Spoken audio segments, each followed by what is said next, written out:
Kembali di iNews Sore, pemirsa, kami lanjutkan dialog. Masih terhubung bersama kami Pak Sugeng Teguh Santoso, Ketua IPW, dan Pak Yusuf Warsim, Komisioner Kompolnas. Ya, Pak Yusuf, melanjutkan pertanyaan yang tadi. Lalu apa saran dari Kompolnas terkait penahanan Putri Chandrawati? Saran kami tentu terkait dengan penyidik masih mempertimbangkan alasan untuk belum melakukan penahanan. Ya, kami masih melihat belum melakukan penahanan, yang salah satunya itu kesehatan. Tentu ini perlu dijelaskan. Kesehatan yang dimaksud oleh kuasa hukum di dalam memohonkan penangguhan penahanan itu apa? Apakah itu terkait dengan yang sebelumnya dimaksud LPSK, ada gangguan ada gejala kesehatan jiwa seperti apa sehingga mempertimbangkan untuk tidak ditahan. Yang kedua, tentu kami juga menyarankan agar penyidik melihat bagaimana masukan dan kritik publik dalam soal ini, di mana publik sangat berharap agar penyidik menggunakan kewenangannya untuk menahan, terutama dengan mempertimbangkan alasan objektif, di mana PC sendiri tersangka dugaan tindak pidana yang ancamannya itu di atas 5 tahun. Namun sementara ini kami masih menghargai, menilai bahwa penyidik belum menahan. Kami masih menggarisbawahi pertimbangan yang dimaksud, hanya perlu dijelaskan terkait dengan kesehatannya itu, kesehatan seperti apa yang itu membahayakan untuk dilakukan penahanan. Kira-kira begitu. Oke, baik Pak Yusuf. Tapi nyambung dari pertanyaan Pak Sugeng tadi, apakah Kompolnas sudah menerima mungkin ada laporan bahwa dokter kepolisian, baik itu dari psikiater forensik, sudah melakukan asesmen terhadap Ibu Putri? Karena ini kan pernyataan ada alasan kesehatan, ini kan harus dibuktikan. Tentu kan dalam hal ini Kompolnas kewenangan yang diberikan kan memantau dan menilai, bukan bagian dari penyidikan yang dilakukan Polri. Maka tentu ini yang harus kita pantau dan kami nilai, karena terkait dengan kesehatan ini kan disebutkan di dalam permohonan penangguhan penahanan oleh kuasa hukum. Nah, ini yang barangkali yang harus kita pantau dan perlu penjelasan kesehatan seperti apa yang dimaksud oleh kuasa hukum sehingga penyidik mempertimbangkan untuk belum menahan PC itu, Mas. Baik, Pak Sugeng dan Pak Yusuf, kita tahan dulu sebentar. Kita akan lihat kondisi terkini dari kediaman Putri Chandrawati yang hingga saat ini masih juga belum ditahan. Sudah ada rekan kami Nata Arman di kediaman Putri Chandrawati.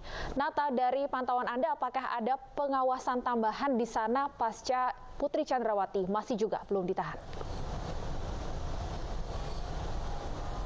Baik Stefani dan juga pemirsa, pasca pemanggilan kedua Putri Chandrawati ke Bareskrim pada tanggal 31 Agustus 2022 yang lalu, beginilah situasi terkini di Saguling, yakni di rumah pribadi Irjen Sambo, yang mana terpantau sejak tadi sore sampai dengan saat ini tidak ada aktivitas apapun itu, dan juga terpantau sepi, baik itu yang keluar masuk pun tidak ada aktivitas, dan juga untuk segi pengamanan, ini tidak ada pengamanan khusus dari pihak polisian seperti pada beberapa waktu lalu ketika dilakukan rekonstruksi yang dilakukan di dua lokasi, yakni di Duren 3 maupun di Jalan Saguling.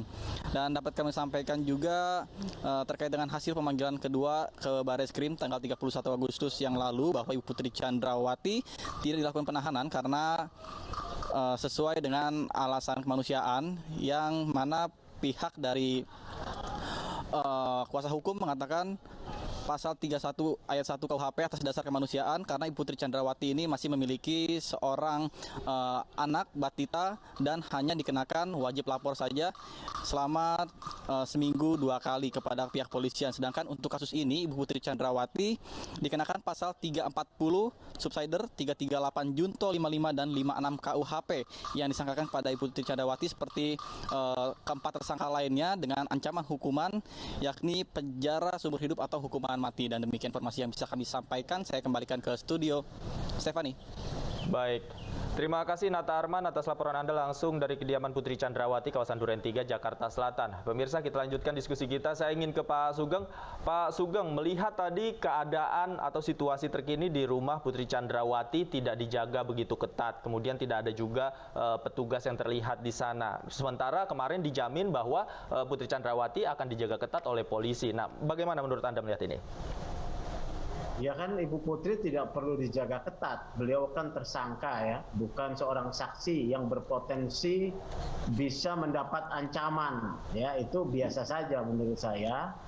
Yang kedua, IPW mendesak konsistensi Pak Kapolri terkait dengan pernyataannya. Hukum tajam tidak boleh tajam ke bawah, tumpul ke atas. Masyarakat gampang menilai bahwa tidak ditahannya Putri Chandrawati karena beliau istri pejabat utama Polri, bukan seorang warga biasa. Ya itu saja, mudah sekali membaca ya. Kalaupun Polri penyidik mau menggunakan segala argumentasi ya silakan saja. Penilaian masyarakat punya parameternya sendiri, kembali kepada konsistensi Pak Kapolri dalam hal ini ya, untuk memerintahkan tim sus melakukan penahanan atau setidak-tidaknya pada saat P21 dilakukan penahanan. Baik. Itu sikap dari IPW. Baik, iya Pak Yusuf, tidak ditahannya Putri Chandrawati sampai hari ini membuat publik kembali mempertanyakan komitmen dari Kapolri dan dari institusi Polri itu sendiri. Bagaimana Kompolnas melihat hal ini? Sebagaimana yang saya sampaikan di awal tadi, dalam pantauan dan penilaian kami, penyidik belum menahan. Tidak kami maksud tidak menahan, karena ada permohonan penangguhan penahanan yang itu dikabulkan oleh penyidik terhadap permohonan penangguhan penahanan kuasa hukumnya dengan alasan-alasan yang saya sebutkan tadi, diantaranya kesehatan, terkait dengan wajib lapor dan sebagainya. Itu kan bagian dari karena permohonan penangguhan penahanannya itu dikabulkan. Jadi kami berharap tentu yang paling utama tadi soal alasan kesehatan yang apakah itu sangat membahayakan apabila dilakukan penahanan, ini penting untuk dijelaskan oleh penyidik kepada publik. Tapi tentu kami sebagai pengawas fungsional tentu akan terus memantau dan menyarankan sebagaimana di dalam KUHP penyidik punya kewenangan untuk menahan. Publik begitu berharap bahwa pasal tentang penahanan terkait dengan alasan objektif yang tersangka PC itu ancaman pidananya di atas 5 tahun, tentu penyidik dapat mengenakan penahanan terhadap terduga tindak pidana yang disangkakan di atas 5 tahun. Itu tentu harapan publik, kami paham dan itu terus kami akan pantau dan kami akan sarankan kepada penyidik.